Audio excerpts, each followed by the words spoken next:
waddanka Bangladesh tikadkii la soo dhaafay wuxuu ahaa waddankan mid ka mid ah wadamada dhaqaalaha ugu kobaca badan adduunka oo dhan sameeyay baraarahan dhaqaale ee waddankanna waxa lafdhabar u ahaa oo inta badan uu ku tiirsanaa bangiga dhexe ee waddankaasi Bangladesh Central Bank oo isagu xaruntiisii ugu weyn ay ku taalo magaalada caasimadda ee Dhaka kobacan dhaqaale aad u weyn ee dawladda Bangladesh ay sameynayso awoodeyna ma ahayn mid aad u fog in ay soo jiidato indhaha dad badan oo iyagu gacantoodu ay u baahi qabto in ay soo taabato hantidaasi misna ay la wareegaan waqti badanna kuma qaadanba in la isku soo dayo maalinkii ay taariikhdu ku bayneed 7 bishii Febraayo ee 2016 agaasimaha bangiga dhexe ee Bangladesh ayaa isagu sida caadada ahayd ba wuxuu yimi xaruntii bangiga isagoo markiiba soo aaday dabaqa sagaalaad ee uu ku yeelay mid ka mid ah departmentiyada ugu muhiimsan gabi ahaan bangiga agaasimahan wuxuu halkan u joogay waxay ahayd in uu wax ka qabto problem maalmihii ugu dambeeyay oo dhan madax ka galay shaqaalihii departmentiga waxa cilad ku yimi printerkii departmentigan oo aanan shaqaynin printerkan wuxuu ahaa mid si automatic u shaqeeya oo isagu ku xiran systemka bangiga oo dhan waxay ahayd in uu si joogto ah u shaqeeyo 24 saac maalin kasta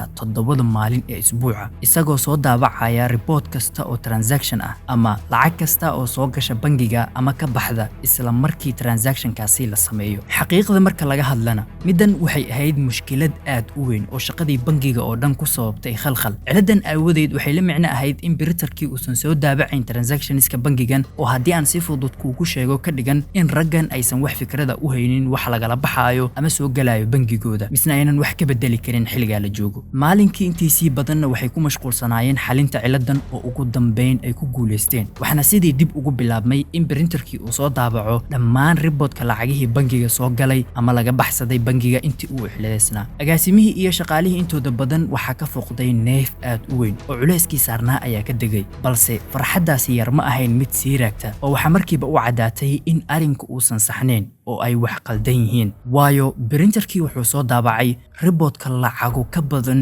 intii la filinayay in hal goor ay ka baxdo bangigan kadib markii ay si fiican ugu korgaleenna waxay heleen oo u soo baxday 35 dalab oo lacago aad u badan lagala baxay akoonka bangigan ee gaarka ah kuwa oo loo wareejiyay akoonno ku kala yaala wadamo kala duwan oo qaaradda Asia ka tirsan waxa boqolkiiba boqol hubaal ahayd in uusan jirin qof ka socda bangigan oo aqbalay ama fasaxay lacagtaasi nidaamka amni ama security-ga ay adeegsadaanna wuxuu ahaa mid aan marnaba la jabsan karin oo waxay isticmaalayeen nidaamka loo yaqaan Swift saadarteed agaasimihii oo isagu ay hor yaalaan dhammaan reportkii midna u eegaya dalabyadan aadka u badan ayaa rumaysan waayay heerka ay la eg tahay dhaawac la gaarsiiyay bangigooda waxa u soo baxday in bangigooda lagala baxay lacag dhan 1 bilyan oo dollarka Mareykanka ah misna ku sii socota 35 akoonti oo kala duwan lacag aan innaba macquul gal ahayn qayb weyn oo kamid ah kaydka waddankaasi oo dhan dhismihii bangigan oo dhan ayaa hal mar isla argagaxay waxayna bilaabeen in wax walba ay sameeyaan si mar un ay lacagtaasi tirada badan ku kansal gareeyaan balse nasiib darro waxay u muuqatay in ay ka daaheen oo muddadii iyo waqtigii kaga lumay cilad bixinta printerkii ayaa keentay in ay dib uga dhacaan laakiin sidee ku dhacday xagee lacagahan lagu tuuray yaase ka dambeeyay inkastoo madaxdii bangigan ay dharbaaxadani kulul hadeer ka war heleen haddana waxaanoo dhan waxay soo bilaabmeen bil ka hor dhacdadan January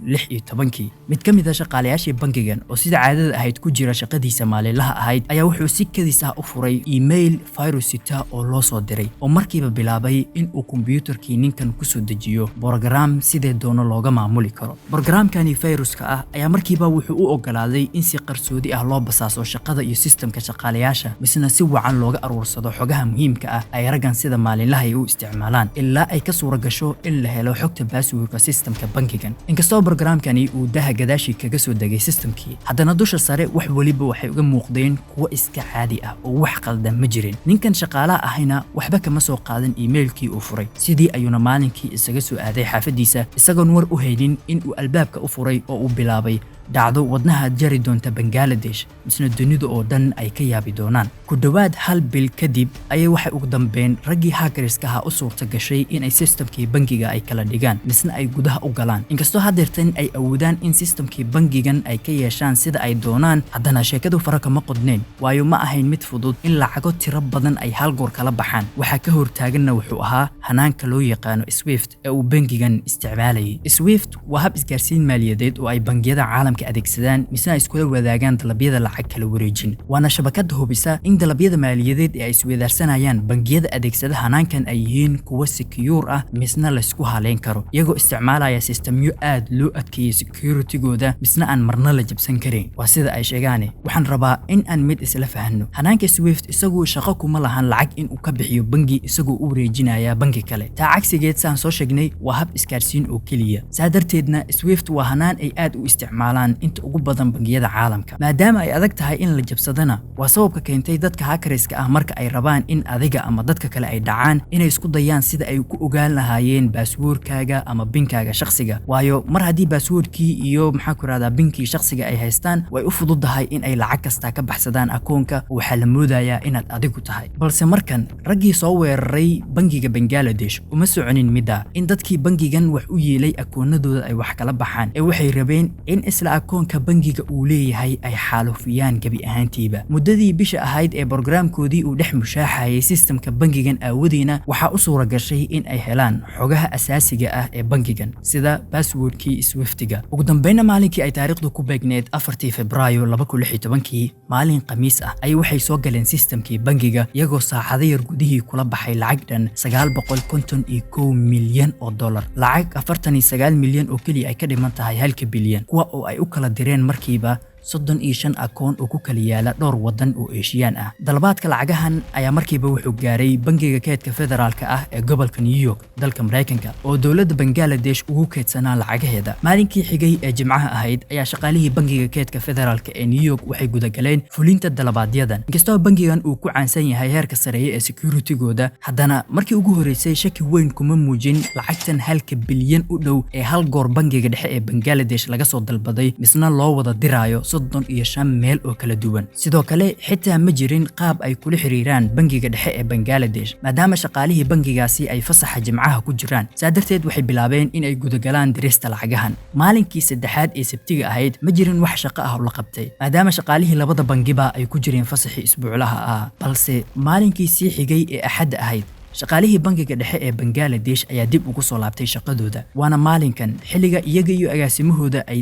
aad ugu mashquulsanaayeen sameynta printerkii ciladeysna oo wax war ahba uma hayaan in akoonkoodii loo dhacay misna si xun loo jabsaday muddo yar kadib markii uu printerkii dib u shaqeeyay misna reportkii lacagihii bilyanka u dhawaa ee lagala baxay ay arkeen shaqaalihiina dhismihii bangigan oo dhan ayaa hal mar isla gilgishay waxayna bilaabeen in si degdeg ah ay u raadiyaan misna ay kula xiriiraan bankigii kaydka federaalka ee New York si mar un ay lacagaasi badan ku kansal gareeyaan balse nasiib darro cid ku sugnaa bangigii New York ma jirin xilliga oo dhammaan waxay ku wada maqnaayeen maalinkii fasaxa oo iyagu u ah Sabti iyo Axad halka Bangladesh ay u ahayd Jimco iyo Sabti ugu dambeynna markii la gaaray maalinkii Isniinta oo ay reer New York dib ugu soo laabteen shaqadiina waxa qoladii Bangladesh la wargeliyay laba arin mid farxad gelin doonta iyo mid ka naxin doonta haddii aan ka bilowno midii ka naxisay waxay ahayd in 5 kamid ah 35 dalab lacagihii la dirayay oo isku dar gaaraysa 101 milyan oo dollar in la diray maalinkii Jimcaha ahayd oo waa horeba laga bixiyay akoonkii bangiga dhexe ee Bangladesh balse nasiib wanaag farxadda gelisay ayaa ahayd in bangigii kaydka federaalka New York ay xanibeen 30 dalab ee soo haray kadib markii ay arkeen waxyaabo shaki geliyay misna aan weli la dirin shakigii ugu horeeyay ee keenay in lacagahaasi la xalnibana waxa dhaliyay mid kamid ah 35 akoon ee la dalbaday in lacagaha lagu diro akoonkaasi oo ku diiwaangelsanaa magaca shirkad markab oo la shaqeysa dawladda Iran misna Mareykanku uu ku daray liiska madow maadaama khilaafaad uu ka dhaxeeyo Iran iyo Mareykanka midda oo qasabtay in markiiba akoonadii kale ee dhinaa dib loo hubiyo ha oo ugu dambeyn laga soo helay dhowr akoon oo shaki ku jiro ansaxnimadooda mar haddii ay intaa arkeenna waxay gabi ahaanba joojiyeen lacagihii la rabay in la diro waxaana sidii ku badbaaday 30 dalab oo haddii la isku soo dardaro lacagihii loo diri rabay gaaraya 870 milyan oo dollar balse sida aan soo sheegnay lacagihii oo dhan ma badbaadin waxna raggii hackerska ahaa loo diray 101 milyan oo dollar haddii aan lacagahaasi dib u raacnana 20 milyan oo kamid ah waxaa lagu diray company NGO ah oo laga leeyahay dalka Sri Lanka oo lagu magacaabo Shalika Foundation lacagtan 20 milyan ah markii ay soo gaartay akoonkii company-gan NGO-ga ah oo uga furnaa Pan Asia Bank waxa markiiba mid kamid ah shaqaalihii bangigaas oo review ku sameynayay ay ku beertay shaki aad u weyn waayo sida uu arkay waxay ahayd lacag aad u badan kambani NGO sidan oo kala ah in lacagtaasi oo dhan ay u soo dhacdana isla hal goor loo soo dirana ma ahayn mid caadi ah ama hore u dhacday saadarteed wuxuu dib ugu soo celiyay meeshii laga soo diray isagoo ka codsaday in ay iska soo hubiyaan haddii tirada lacagta ay tahay mid saxan waxa laga yaabaa in hal tiro ama laba tiro oo zaa'id ah ay ku soo dareen middan waxay ahayd nasiib hor leh waayo markii dib loo tixraacay kambanigii NGO-ga ahaa waxaa soo baxay waxyaabo shaki weyn keenay raggii sameeyey akoonkan waxay ugu horreynba ay qalad ku sameeyeen in si qaldan ay u qoreen kelmadda foundation iyagoo ka dhigay sidan foundation baaritaan dheer kadibna waxaa la ogaaday in NGO jiraaba uusan ahayn oo markii horeba raggii hackerska ahaa ay u aasaaseen oo keliya in lacagtan ay ku soo dhacdo misna ay kala baxaan taa oo keentay in lacagtii 20 milyan ahayd dib loogu soo celiyo akoonkii bangiga Bangladesh waxaana sidii ku soo haray 4 dalab oo markan isku darkooda uu gaarayo 81 milyan oo dollar oo iyagu lagu kala diray 4 akoon oo kala duwan nasiib darro afartan ma jirin qaab loogu daba tago dhammaantood waxay ku dhaceen hal bank ka oo ah bangiga Rizal Bank ee ku yaala magaalada Manila ee dalka Philippines afartan akoon ayaa waxa la furay 9 bil ka hor dhacdadan bishii June ee 2015 raggii furtayna waxay isticmaaleen akoonadan hal maalin oo kaliya waana maalinkii loo furay oo mid kastaaba uu dhigtay lacagtan $500 sagaalkii bilood ee xigayna xitaa hal goor lama taaban ilaa hal mar ay lacagtan 81 milyan oo dollar ah ku soo dhacday iyadoo markiiba si degdeg ah lagu bilaabay in looga baxo lacagihii intii u dhaxaysay 5 ilaa iyo 9 February ee 2016 madaxdii bangiga Bangladesh ayaa iyagu la xiriiray madaxdii Rizal Bank iyagoo isku dayaya in ay wax waliba sameeyaan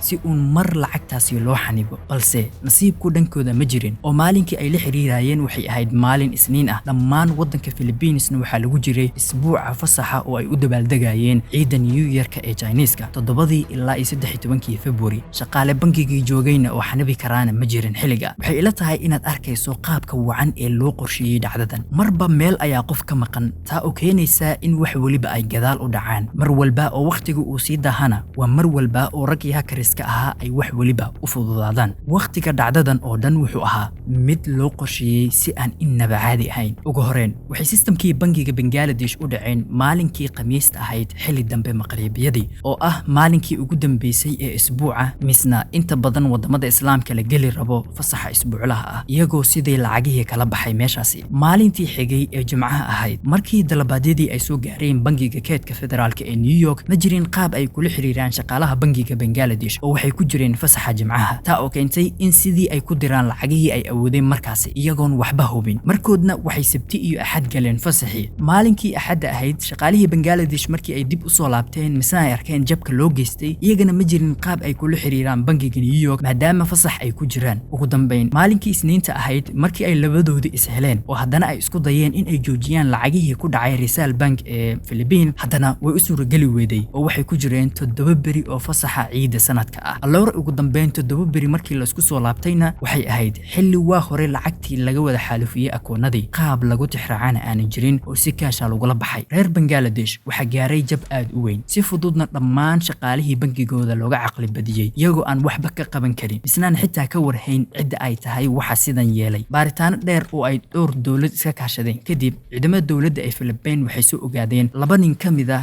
raggii ka dambeeyay furista akoonadii ay lacagtii ku soo dhaceen ee Rizal Bank balse nasiib darro ka hor inta aan gacantii lagu soo dhigin ayay ka baxsadeen wadanka Philippines iyagoo u cararay gobolka Macau ee dalka China dhanka kale inkastoo raggii hackerska ahaa ay isku dayeen in si walba ay raadkooda ku qariyaan misna aan looga daba imaan haddana taxliilin dheer kadib waxa suura gashay in la helo programkii fayruska ahaa ay waxaan oo dhan ku dhaceen ka oo ugu dambeyn lagala soo baxay IP addresska meesha ay ku sugan yihiin oo tilmaamay in raggan ay ku sugnaayeen mid ka mid ah magaalooyinka wadanka North Korea markan oo keliyana ma ahayn markoodii ugu horeysay ee ay sidaan oo kale u dhacaan bangiyo aad u waaweyn oo isla sanadii 2016 waxay isku dayeen dhaca laba bangi oo caalami ah kuwa oo nasiib wanaag ay ku guuldareysteen kooxdan ayaa lagu magacaabaa Lazarus sida ka cad IP addresska laga soo helay programkoodna waa kuwa ka soo jeeda dalka North Korea inkastoo muhiim ay tahay cadeynta in 100% aan lagu kalsoonaan karin IP addresskaasi maadaama ay macquul tahay in raggan ay iyagu si ula kac ah ugu qoreen meesha si hadhow farta loogu fiiqo oo loo eedeeyo dawladda North Korea haddana inta badan reer galbeedka iyo inta raacsan waxay aaminsan yihiin in raggan ay yihiin koox ka tirsan sirdoonka iyo cyber security-ga dowladda North Korea misna dowladda Kim Jong Un ay tahay waxa ka dambeeya asaasidooda iyo fangareyntooda iyaguna ay ku shaqeystaan waxyaabaha ay hacking gareeyaanna ma ahan oo kaliya bangiyada ee waxay weeraraan inta badan waxyaabaha sida gaarka ay uga soo horjeeda madaxweynaha Kim Jong Un iyo dowladdiisa sida dhowr jeer ay horeyba u dhacday sida in sanadii 2014 ay hacking gareeyeen kambaniga filmaanta sameeya ee Sony Pictures ee laga leeyahay dalka Mareykanka kadib markii ay soo saareen film uu ku jiro nin CIA